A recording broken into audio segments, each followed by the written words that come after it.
Oke, Pak Anies, di sini saya mewakili daripada nama. Ya. Perkenalkan, nama saya Dery Pratama. Saya alumni dari UIN Mahmud Yunus Nusantara, Pak Anies. Jadi di sini pertama sebelum saya bertanya Pak Anies, saya ingin minta 2 hal kepada Pak Anies. Yang pertama itu Pak Anies orang yang luar biasa, tetapi saya ingin menjawab di sini tidak memakai dengan kalimat-kalimat yang tinggi, Pak Anies. Karena di sini tidak semuanya yang memahami kalimat-kalimat tinggi seperti yang di TV itu, Pak Anies. Yang kedua, jangan banyak janji di antara masyarakat hari ini. Jadi di sini pertanyaan saya, Pak Anies, pertanyaan saya mengutip daripada perkataan Tan Malaka itu.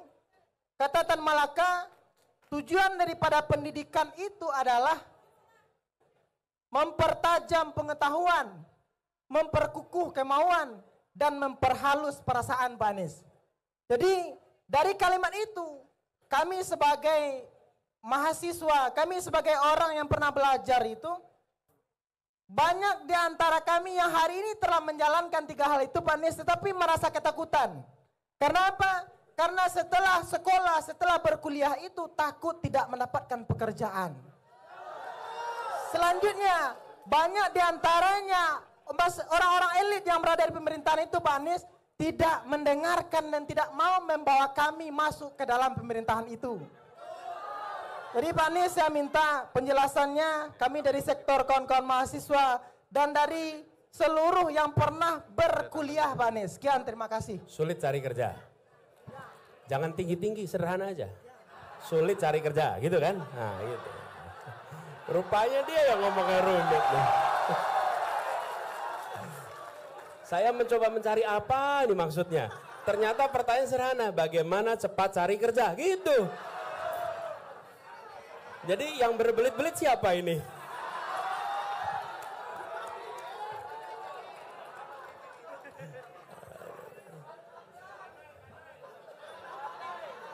Tepuk tangan dulu, lihat tepuk tangan dulu.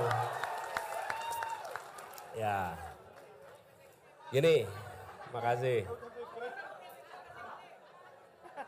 Namanya sekali lagi siapa? Panggilannya? Dery. Bung Dery, terima kasih Bung Dery. Jadi kita tadi pertanyaan, jangan banyak janji. Saya ingin komentari dulu soal jangan banyak janji. Sebenarnya bagi masyarakat hari ini jangan melarang untuk punya banyak janji. Tapi bilang begini, silahkan Anda janji yang banyak. Kami akan catat janjimu dan kami akan tagih janjimu. Gitu. Loh, kalau Anda melarang kami janji banyak, rugi Anda. Rugi. Bener gak? Harusnya dibilang, Pak Anies janjimu kurang banyak Pak Anies. Janjinya ditambah, nanti kami tagih janjimu. Begitu. Jangan slogannya dibalik. Jangan banyak janji. Loh, kok jangan banyak janji? Buat saya baik-baik aja itu. Berarti Anda, kalau tadi saya bilang ada 5 hal, dikurangi aja ya tadi ya? Mau nggak dikurangi tadi? Ya, kalau gitu stadion dihapus saja ya. Oke. Revitalisasi kereta api hapus saja ya. Loh, kata dia jangan banyak janji. Nah, makanya dibalik. Nah, ini saya ajarin nih.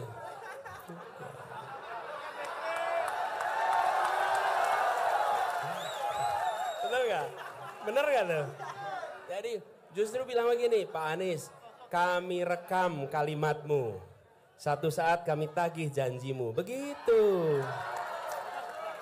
Jadi nanti kalau ketemu dengan siapapun yang berkampanye, katakan, kurang janjimu, tambahin ini, 1, 2, 3, 4, gitu ya.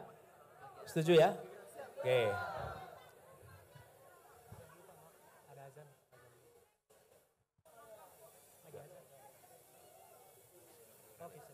Nah, lalu tadi pertanyaannya, bagaimana supaya lapangan pekerjaan? Ya betul. Tan Malaka pernah mengatakan itu. Tujuannya mempertajam kecerdasan, memperkuat kemauan, memperhalus perasaan. Itu dikatakan Tan Malaka. Dan kita semua ingat kalimat itu. Nah sekarang kita harus ingat bahwa pendidikan bukan sekedar persiapan kerja.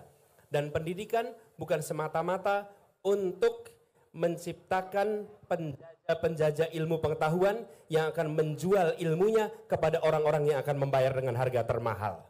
Bukan. Pendidikan adalah mengembangkan potensi yang ada dalam dirinya untuk menjadi manusia yang berakhlak, manusia yang punya kompetensi, manusia yang punya skill, manusia yang nantinya memberikan manfaat bagi dirinya dan lingkungannya. Itulah fungsi pendidikan. Sehingga pendidikan itu membekali seseorang sesuai dengan potensinya. Kira-kira begitu. Seperti yang dikatakan juga oleh Tan Malaka. Nah, sekarang tantangan kita apa? Tantangan kita begini. Tantangan kita bukan anak-anak saja yang tidak bisa mendapat pekerjaan, tapi pekerjaannya yang kurang banyak. Jumlah yang lulus dengan lapangan pekerjaannya tidak seimbang, nggak seimbang. Katakanlah begini, yang lulus 100 pekerjaannya 60, otomatis 40 nggak dapat pekerjaan. Itu sebabnya kami selalu katakan, kita ingin kebijakan pertumbuhan ekonomi yang menciptakan pemerataan dan keberlanjutan. Itu istilahnya pertumbuhan yang berkualitas. Bila saya harus memilih pertumbuhan ekonomi yang tinggi tanpa pemerataan atau pertumbuhan ekonomi yang menengah dengan pemerataan, maka saya akan katakan pertumbuhan ekonomi yang menengah dengan pemerataan.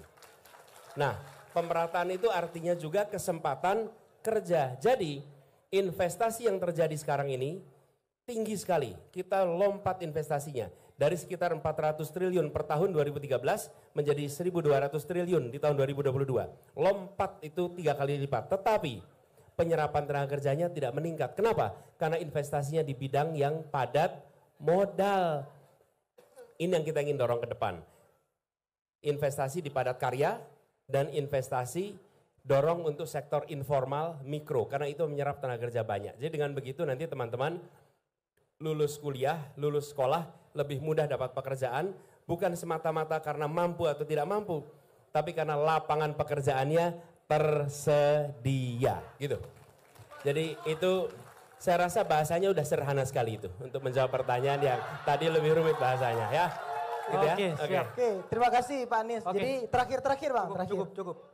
Jadi terima kasih. Udah menjawab ya, udah menjawab. Jadi terakhir saya mengklarifikasi terkait itu, memang benar. Saya berdiri di sini karena ingin belajar dari beliau. Kalau saya salah, berarti beliau salah orang, Pak.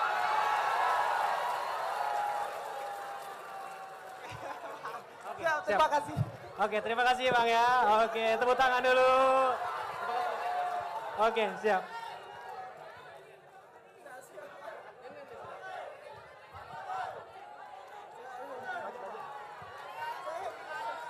Saya bilang tulis nomor HP-nya biar fotonya bisa dikirim.